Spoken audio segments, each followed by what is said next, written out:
C'est horrible, on doit être productive H24, mais on n'est pas des machines. C'est pour ça qu'on s'épuise.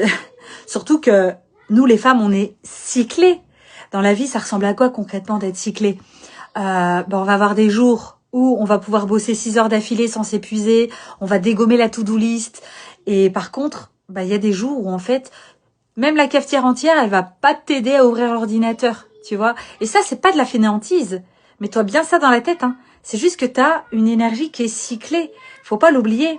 Donc, culpabilise pas hein, s'il y a des jours où t'es capoute. Je sais que c'est pas évident, hein, surtout quand t'as le patron qui veut que tu sois productif tous les jours, peu importe le cycle. Hein. Mais en tout cas, si t'es maman, si t'es salarié, entrepreneur, peu importe. Tu peux peut-être essayer de caler tes actions quand t'es en phase haute. Tu vois, peut-être la création de contenu, avancer sur les gros projets, être productive, tu vois. Et quand tu es en phase basse, c'est peut-être le moment de lever le pied, de réduire la cadence, de faire du tri, planifier, organiser. C'est aussi être productif, mais à son rythme naturel.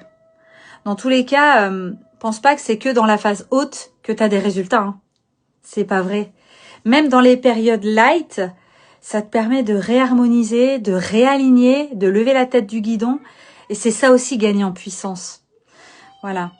Donc, surfe sur tes cycles, hein, tout simplement. Et si tu veux apprendre à écouter ton énergie, eh bien, tu peux venir. Moi, je vais t'aider sur mon Telegram à recharger tes batteries, à écouter ton corps, tout simplement. Et mon Telegram, il est gratuit. Donc, commande Telegram sous la vidéo.